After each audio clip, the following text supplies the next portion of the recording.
नमस्कार दर्शकों, MKT news 24 news channel में आपका स्वागत है। चोरी के विवाद को लेकर जवज एसोसिएशन और पुलिस के बीच बड़ा विवाद। पेश है MKT न्यूज 24 न्यूज चैनल के संवाददाता RJ शर्मा की यह खास रिपोर्ट के अनुसार थाने शहर पुलिस आयुक्तालय के अंतर्गत कापुर बावड़ी पुलिस स्टेशन की हद में जेवरात की चोरी करने वाले नाबालिग आरोपी ने आजाद नगर ब्रह्मांड सकल प्रगति ज्वेलर्स के वहां जेवरात बेचे हैं। इसी को लेकर आरोपी ने वहां पर पुलिस को ले गया, लेकिन वहां पर जब CCTV पुलिस ने खंगाला तो वहां पर उनको कुछ भी सुराग नहीं मिला। इसी को लेकर ज्वेलर्स के वहां पुलिस से वाद विवाद हो गया। इस वारदात को लेकर मुंबई ज्वेलरी एसोसिएशन के जनरल सेक्रेटरी राकेश सुराना ने न्याय की मांग की है।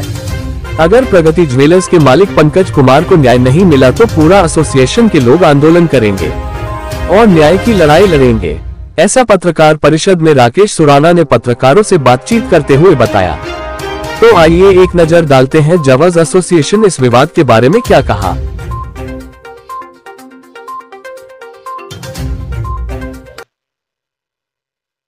ऐसा है, 7 तारीख को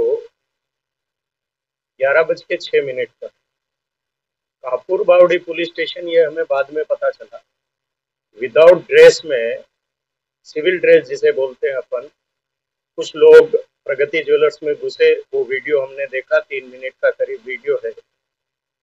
और वो लोग घुसने के बाद उन्होंने स्टाफ को बोला सेठ कौन है और सेठ को बुलाओ। बुलाने के बाद वो वीडियो वायरल हुआ और सभी ने देखा है कि पुलिस ने अपने अधिकारियों को किस तरह मिसयूज किया है। और उसीलिए आज आपको हमने बुलाया है हमारा अपना पक्ष रखने के लिए। सर, पुलिस आई, यहाँ बात हुआ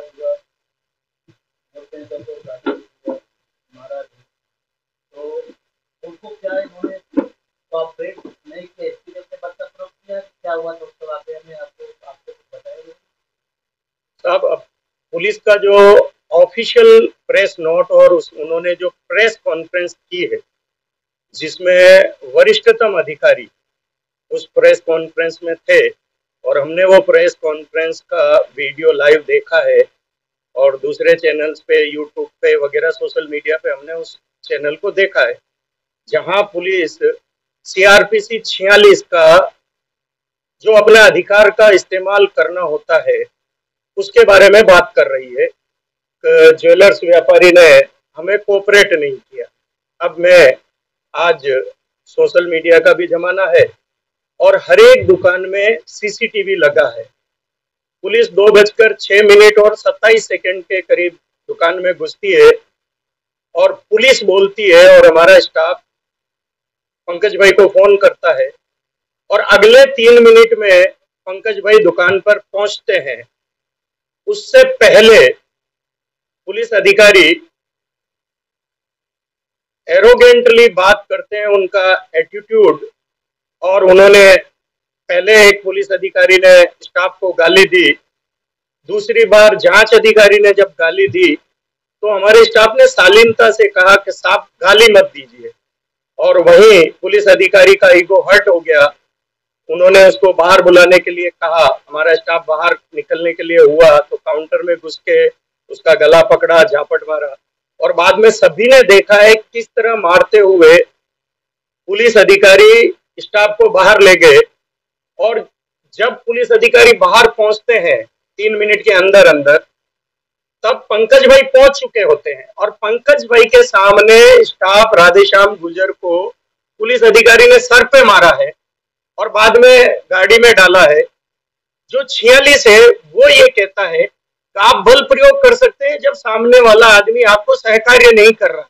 पुलिस ने जो इल्जाम लगाया, वरिष्ठ अधिकारियों ने प्रेस कॉन्फ्रेंस में जो इल्जाम लगाया है, 3 मिनट ऐसा कौन सा टाइम हो गया जब दुकान का मालिक, ऑथराइज पर्सन वहां नहीं था, वो आने तक 3 मिनट भी पुलिस अधिकारी जांच के लिए रुक नहीं पाए और उन्होंने अपने अधिकारों का 46 का दुरुपयोग किया।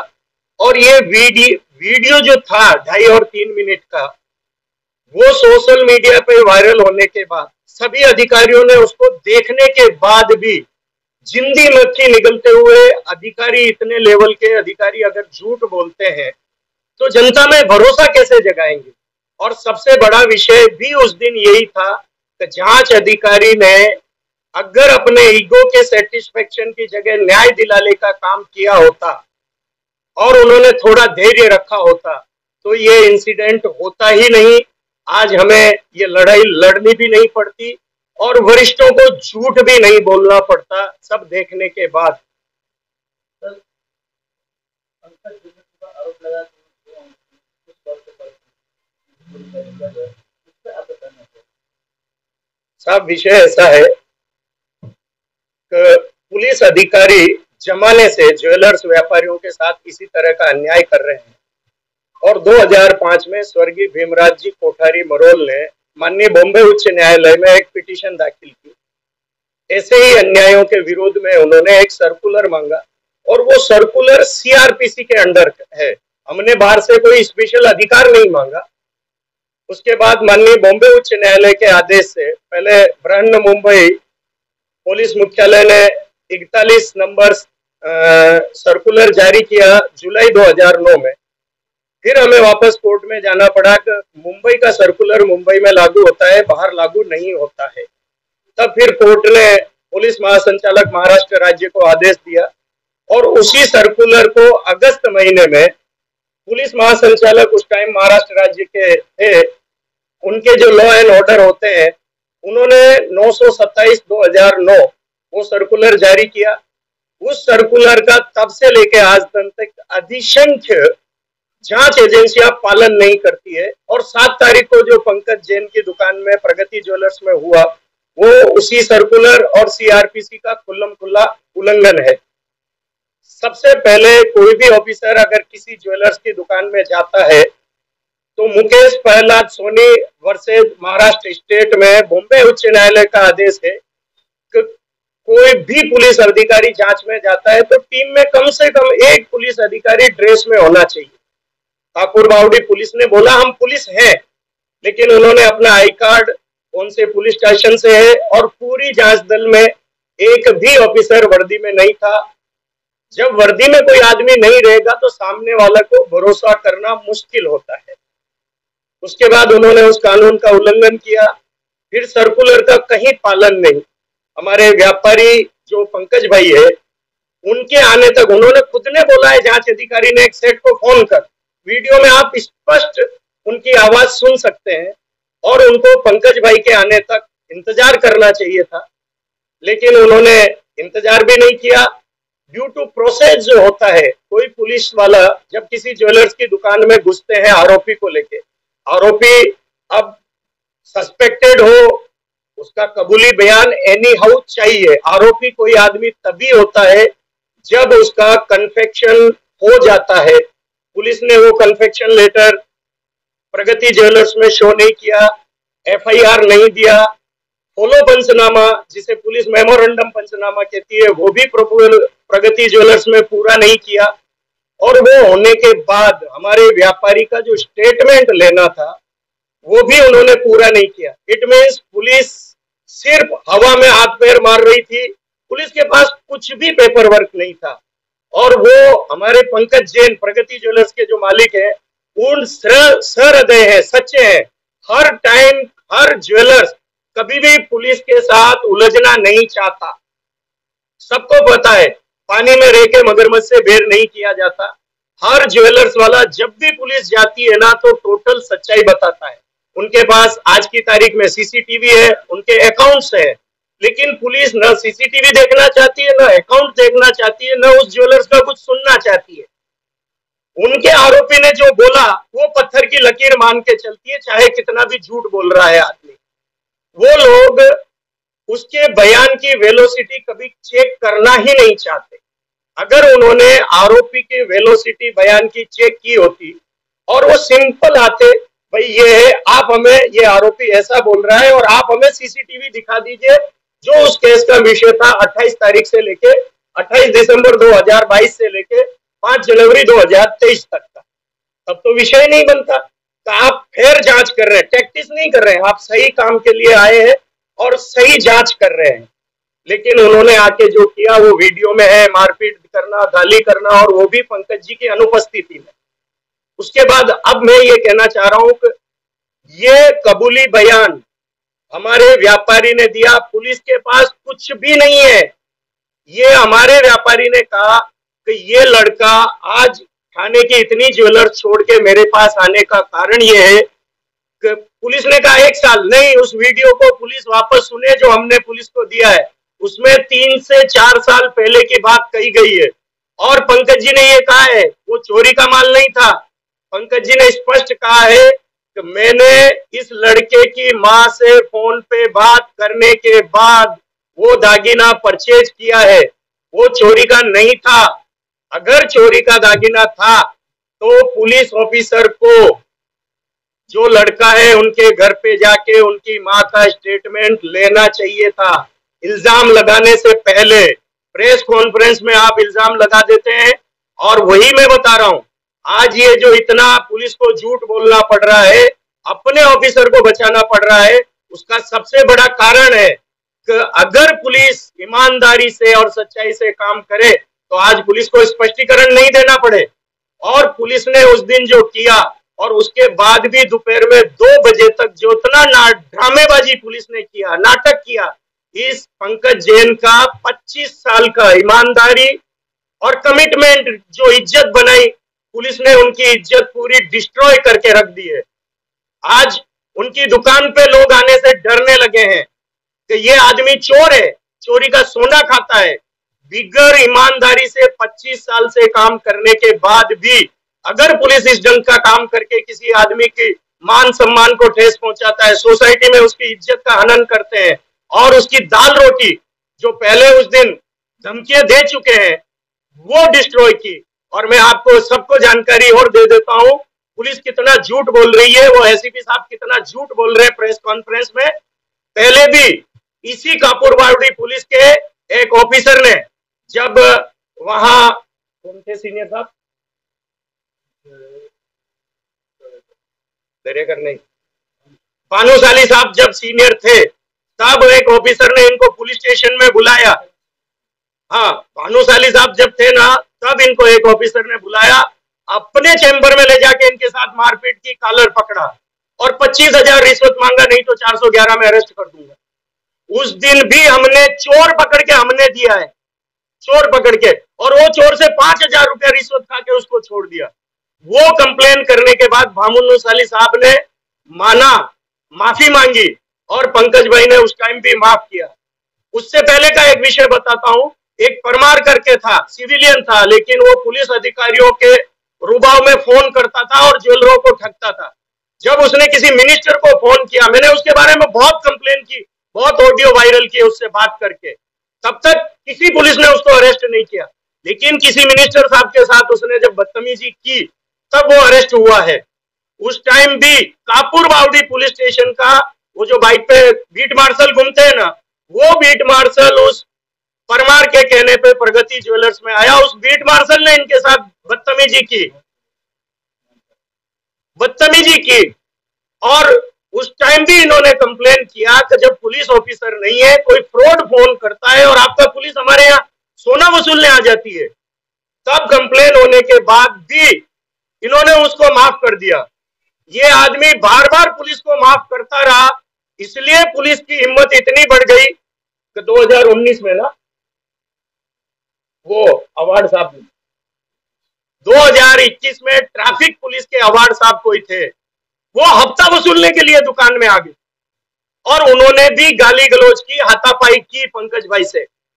और उसके बाद इतना होने के बाद जब हमारी कंप्लेन गई ना, उस ऑफिसर ने पंकज जैन को डिस्ट्रॉय करने के लिए मिनिस्टर से फोन करवाया और बोला तेरे को बर्बाद कर देंगे, तेरा बोरिया बिस्तर समेट के तुझे दुकान छोड़ के भागना पड़ेगा गांव।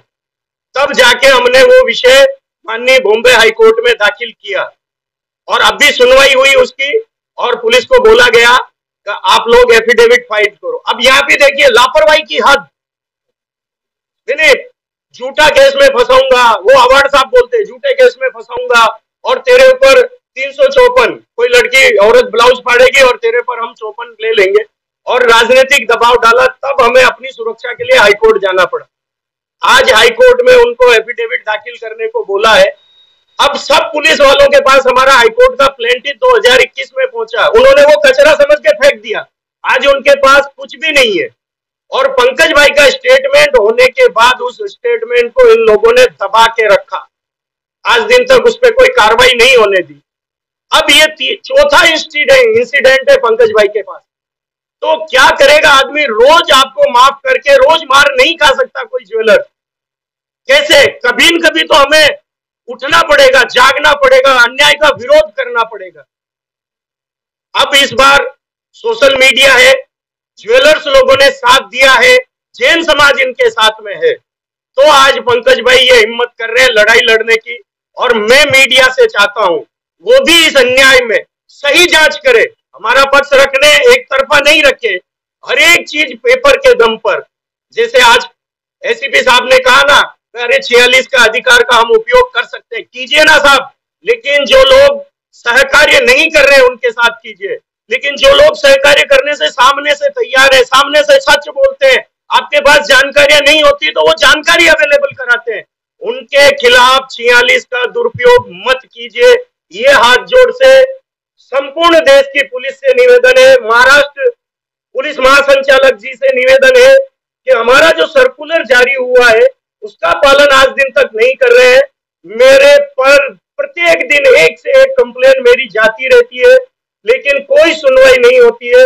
इतने साल बाद उसी सर्कुलर को अभी शायद 2022 में वापस जारी किया, लेकिन कोई भी पुलिस अधिकारी, हाईकोर्ट का आदेश है कि आप विदाउट ड्रेस नहीं जा सकते, जो अधिकारी हाईकोर्ट के आदेश की अवमानना कर सकता है उनसे हम कोई अपेक्षा नहीं रखते हैं कि वो हमें न्याय दिलाएंगे। वो सिर्फ अपने ईगो के सेटिस्फेक्शन के लिए आते हैं।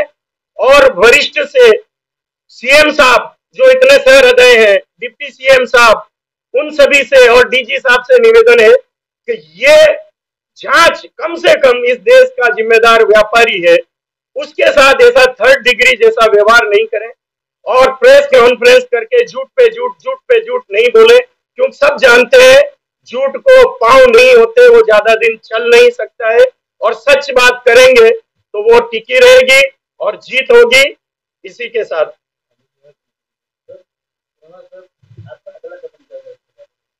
अगला कदम हमारे एसोसिएशन ने और जैन समाज ने कहा है और हम उन्हीं के भरोसे आगे बढ़ने वाले हैं।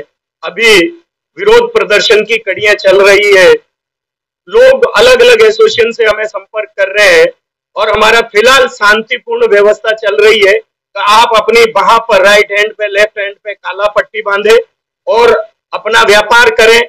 और ज्यादा है तो अपने दुकान के साथ में सामने बैनर लगाए, जैसा हमने हमारा बैंगनवाड़ी ज्वेलर्स एसोसिएशन है वहां हमने लगा रखा है। क्यों? 2006-7 में द वाइस करके एक पत्रिका थी, उन्होंने पूरा जांच किया और उस द वाइस पत्रिका में फ्रंट पेज पे जब आबा आर पाटिल साहब होम मिनिस्टर थे उस टाइम उन्होंने द वाइस छापा, दिसंबर 2005 या 6 की बात है, और उसमें लिखा है देश के ज्वेलरों के लिए जल्लाद से कम नहीं पुलिस। और हमने वही टैग लाइन को इस्तेमाल करके ठाणे ज्वेलरों के लिए जल्लाद से कम नहीं पुलिस, फिलहाल ये टैग लाइन चला रखा है। हमारे इधर हमने फ्रंट पे लगा के विरोध प्रदर्शन शांति से है। अगर जो भी दोषी पुलिस अधिकारी है, जिन दोषी पुलिस अधिकारियों ने अपने उस दोषी पुलिस अधिकारी की गलतियों को छुपाया है और धमकियां दे रहे हैं, मांडवली कर लो नहीं तो बर्बाद कर देंगे, और झूठ बोल रहे हैं, गलती करने वाले अधिकारी, संपूर्ण जांच दल, गलती को दबाने वाले अधिकारी, वो सस्पेंड होकर उनके ऊपर एफआईआर नहीं होगी। जब तक हमारा ये शांतिपूर्ण विरोध प्रदर्शन चलेगा, फिर आगे की कड़ी में हम हर एक पुलिस स्टेशन जहां जहां जो ज्वेलर्स है वो अपने अपने लोकल पुलिस स्टेशन में महामहिम राष्ट्रपति महोदय जी और महामहिम महाराष्ट्र के राज्यपाल महोदय जी के नाम पर ज्ञापन देंगे, रैली निकालेंगे, ज्ञापन देंगे।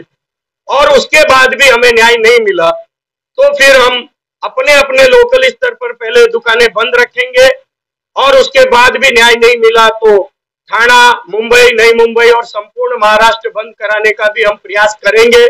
और ये सब में अगर न्याय नहीं मिलता है और न्याय मिलने में जो देरी होती है जानबूझकर की जाती है, वो भी न्याय नहीं मिलना ही कहा जाता है। और ये बंद वगैरह जो भी आगे चलेगा, उससे सरकार को रेवेन्यू का भी नुकसान होगा और लॉ एंड ऑर्डर की स्थिति भी उत्पन्न होती है। तो मैं सरकार से निवेदन करता हूं कि लोग इतने उग्र होवे, उससे पहले लोगों को न्याय मिल जाए। यही मेरी सरकार से विनती है कि हम लोगों को इतना लंबा कदम उठाने के लिए सरकार मजबूर नहीं करे। अभी तक हमारा काली पट्टी बांधकर और बैनर लगा के ही विरोध है। ज्ञापन तक पहुंचने का भी हमें सरकार नहीं ज्ञापन तक जाने दे, उससे पहले हमें न्याय दिला दे। हुआ तो ज्ञापन होगा, उसके बाद बंद होगा, रेवेन्यू का नुकसान सरकार का होगा और इसके सब जिम्मेदार सरकार रहेगी और पुलिस प्रशासन रहेगा। आपका नाम क्या है और काकोर बाउंड पुलिस आप क्यों आए थे, उसने आपका क्या मदद किया था, इसके बारे में बताइए। मेरा नाम राधेश्याम गुर्जर है और कापुरवाड़ी पुलिस साहब यहाँ आए थे और मैं बाहर से अंदर आया था। तो उन्होंने मुझे पूछा कि चोर से पूछा कि तूने किसको सोना बेचा, तो उन्होंने मेरे इधर उंगली किया उसने कि इसने लिया। तो साहब ने मेरे को पूछा तूने कितना तोला सोना लिया, मैंने बोला साहब मैंने तो उसको पहली बार देखा है, मैंने उसको देखा ही नहीं उससे पहले। तो वो गाली ग्लोज पे आ गए। फिर मैंने बोला साहब आप माँ तक गाली मत दीजिए। फिर उनको और गुस्सा आया तो उन्होंने और गाली देने लगे। तो मैंने वही बोला साहब माँ तक गाली मत दीजिए, सर आ रहे आप उनसे बात कर लीजिए। तो उनको गुस्सा आया तो वो काउंटर के अंदर चला है, मेरे को बोला तू बाहर निकल, नहीं तो मैं अंदर आता हूँ। वो वहाँ से मेरे को पकड़ के मारते मारते बाहर लेके गए और गाड़ी में बिठा दिया। और उसके बाद में वो गाड़ी में बिठा दी, उसके बाद में सर आ गए थे। जिस तरह से मुझे उन्होंने मारा वो किसी के साथ में और ना हो, जिस तरह से मुझे मारा वो किसी को और ऐसा ना मारे, बिना गलती या बिना वजह से मेरे को मारा गया।